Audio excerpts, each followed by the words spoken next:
Welcome back to God is Alive. My name is Serena, and here I speak all about what it truly means to have a personal relationship with God.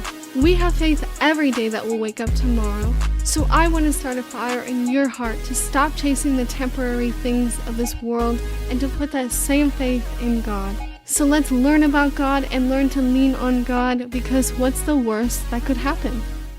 Welcome back to God is Alive. My name is Serena, and today I'm speaking about how to read the Bible without burning out.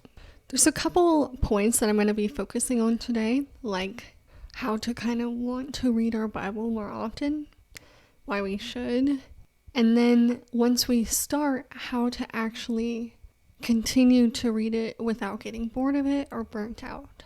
So yeah. And the first thing I really wanted to talk about today is it's not uncommon to not want to read the Bible. And let's face it, we have Netflix, TikTok, all these stimulating things on our fingertips, at our fingertips, which makes it even harder to sit down in silence and read. And so that's why I'm here to argue, yes, these things are more stimulating, but they're not actually going to provide like rest. The rest that we need, the relaxation that we need. We need true rest for our spirit to relax and to refill, because if we just keep running on this stimulation day and night without fail, eventually we're going to get burnt out, because sleep helps rest our bodies, but we need rest for our minds as well. And then there's sometimes we fall into this trap of reading the word and the scripture like it's homework, treating it like it's homework. It's something to do, something we have to check a box and say that we did to feel good spiritually, but that's not how we should be treating it at all. I feel like it's super easy to get burnt out in this world, and I feel like the Bible is filled with so many encouraging things that can help motivate us and remember what all of this is for. Our reasons to keep going, to keep persevering, to remember who our trust is in. The word helps grow our trust in him.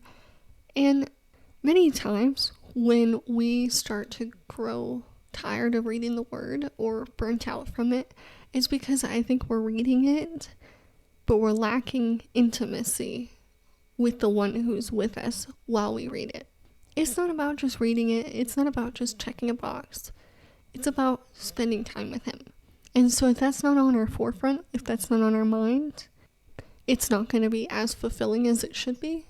And therefore, it's not going to draw you in. You know, God doesn't want us just doing it. He wants our heart completely in it. He wants to meet us in it. And remember, like, discipline is different than motivation, right? Brushing your teeth, being healthy, it's done with discipline. Now, discipline is different than motivation, right?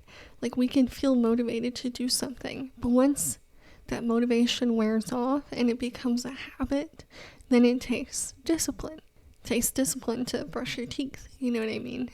So, if you're getting to the point where reading your word, you're doing it, it takes discipline, but you want to feel more enjoyment out of it, and you feel like you're getting a little burnt out, I have some tips for you to be able to read the word without burning out. So the first thing, and we've already kind of talked about this, it's to remember it's about relationship. It's to remember every time you open up that word, honestly, every time you have a thought, every time you live your day-to-day life, you should remember that he is with you and to have some sort of focus on him and his presence. The goal is to want to get closer to him. That's why we're opening up this book.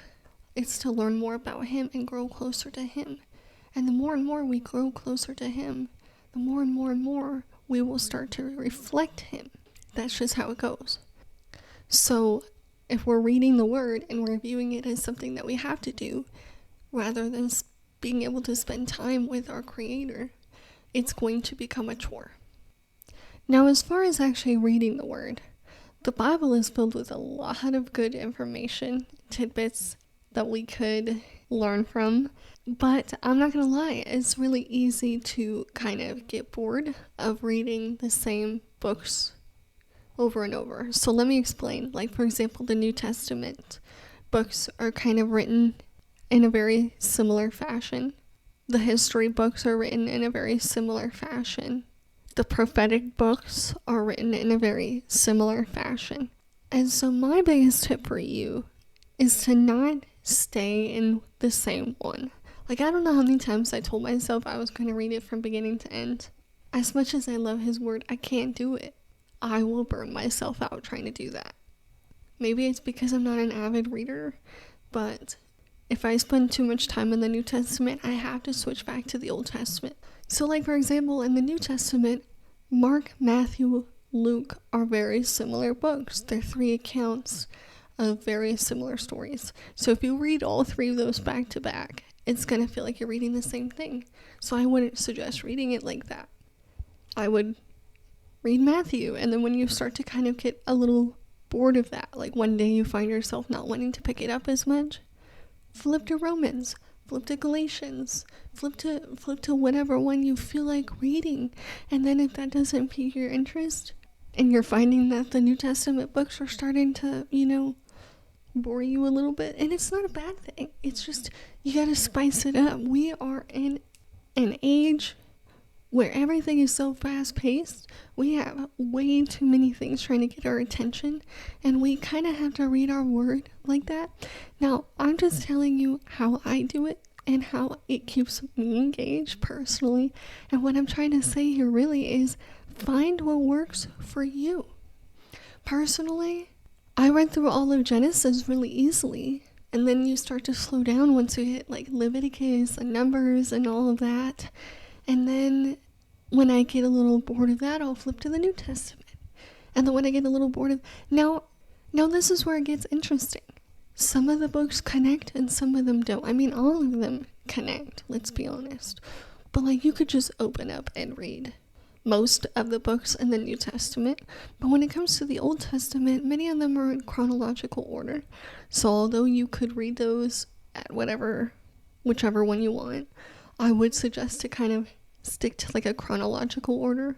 So like for me, right now, when I read in the Old Testament, I've been chronologically reading starting in Joshua, and then I'll move on. And then if I get bored of that, I'll go to the New Testament. If I get bored of that, I'll jump to like Psalms or Proverbs, or go back to Joshua, or maybe I'll go to one of the prophetic books and try to work on one of those. I don't know. You get my point. But yes, there are ways to read the word without burning out. And the reason I wanted to make this podcast is because I found his word to be the most useful for helping me when I feel burnt out. And so it sucks when I find myself getting burnt out of reading the thing that helps me. It's like an oxymoron, whatever. And actually, if you stayed to this point in the podcast, I would like to let you know that I've been kind of working on a study guide for the Bible. I personally have been using my own study guide that I've been creating to read through the word, and I find it to be more enjoyable because it kind of gives me more insight to what I'm reading. It will sometimes explain the original Greek or Hebrew words and all of that to me, and so I would love to work on one day making an official study guide for the Bible. And so if you would be interested in that, I would love for you to let me know down below, and let me know what you would like in a study guide for the Bible. And so yeah, thank you so much for tuning in until the very end of today's podcast. Today's song of the day is Praises by Elevation Rhythm and Forrest Frank. This is a very upbeat song all about how I give you my praises, Lord. As always, I hope you have an amazing rest of your day, and I cannot wait to talk to you again next time.